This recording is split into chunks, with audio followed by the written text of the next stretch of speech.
Alright, well, I'm going to do another video on this bandsaw template cutting jig that I built. Let me show you what I got going on here. So I saw a bunch of videos on stuff like this and decided to make one of my own. Just borrowed from bits and pieces from every video that I saw, but basically it's bandsaw. I have a 1/4 inch bandsaw blade mounted in my saw. Okay, it makes cutting radiuses real easy with the 1/4 inch blade. What I did was I took a piece of 3/4 and 1/2 inch plywood and built a base thick enough this is basically for making my Adirondack chairs, and I needed this base up a little high like this for the thickness of some of the pieces that I have. So take that into consideration when you're building this. It's going to have to be up because your pieces are going to have to go underneath this that you're cutting. So here's a piece that I'll be making. There's my template, and I just do a couple brad nails to hold it down. You could use double-sided tape, but I just hold that template to my base. It's high up enough right off of the saw so this scrap piece can go under it, and then this piece can ride on the edge of this. I mounted this thing with just a chunk of T-track, so it just rides right in here, sits right in here. I hold it down with a couple of F-clamps, clamp it to the table. I get it in a position. I used a couple, and I don't know if you can see them, they're just carriage bolts underneath that I countersunk into the bottom piece.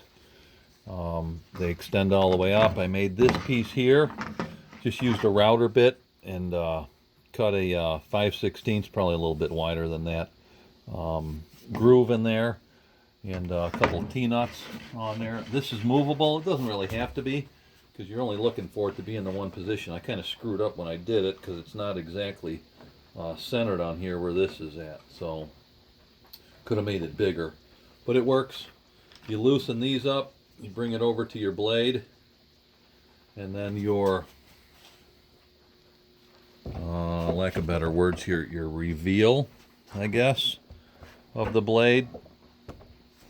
It's adjustable, but I only have it sticking out maybe a 1/4 inch right here from the blade. Again, it's adjustable, it can go in and out, but you really, for what I'm doing, I get it pretty close. So as my piece is riding in here, it's just a little bit away, you know, 3/16 of an inch, whatever. So I mount that like that. I use a couple of F clamps. Show you what I got here, just to hold it down. And if your piece that you're cutting is like a 2x4 or something and it won't fit underneath here, sorry, that's why I made these adjustable.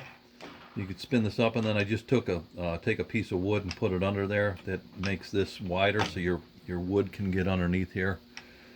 But for right now, I'm just using deck boards, so I have plenty of space to get underneath there. All right, this is getting out of control here. So let me mount this down, clamp this down, show you how it's done. So yeah, just clamp it down just lightly. Couple of clamps on the back there, and my table underneath there was hollow, so I just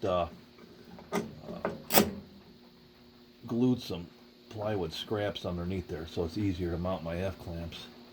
So basically that's it. Just clamp that thing down, get your reveal here set, tighten these down, right? It's pretty basic. And then the tip of this, I rounded it over. I made another one too, which I haven't used yet, but it might come in handy for maybe tighter radiuses. I don't know. But anyway, that's what this piece is about. I haven't tried that yet. Turn this thing on. And then you basically, it just follows that template.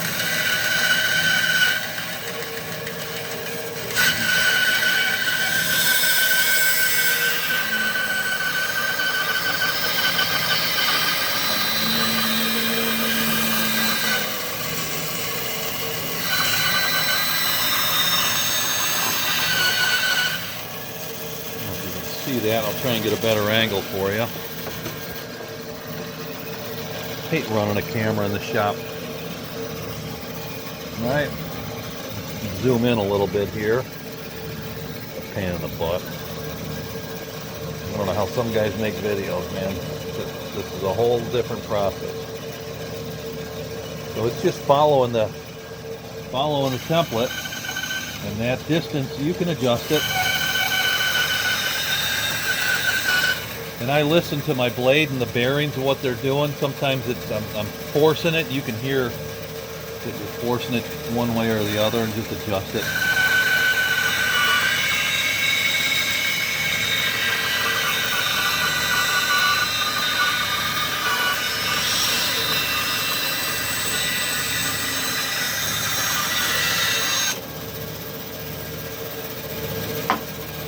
Shut it off, show you what I got. Okay. So, here's the piece. There's my camera lens. I mean, I'm right there. It just followed this whole piece right there. Now I'll take this whole piece just like this before I remove the template from my piece. I'll take it to the router and flush trim that right to that piece. Although I probably don't have to. I'd probably leave it just like that. I mean, do some light sanding if you wanted to. And it just works really nice. And then here's your scrap, right? And it just follows the template. It's pretty basic, so it should take you, I don't know, an hour or two to make this thing, right? So hopefully that answered some of your questions. I know the video's kind of long, but it's pretty basic. There's tons of guys out there who make these. I saw one from, it might have been Woodpeckers or something. They wanted, I don't know, was it 200 bucks or something for that? I'm like, no, I ain't spending that kind of money for this. I'll just make my own. So, but that's all it does. It follows it right almost to the T.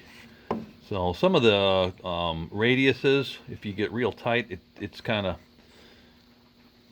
you know, you'll see, you'll be able to figure that out. But these large radiuses and stuff works really well. So it just follows your template. And I like to I just put 2 brads into there. See, this template's been used a lot. I just brad nail it to it. Then when I pull it apart, usually I'll look at my my piece of stock that I'm using, and I'll pick the back side, the underside, as the side that's getting the brad nails in it. That way you don't see it. So, all right, hope you enjoyed the video. Talk to you later.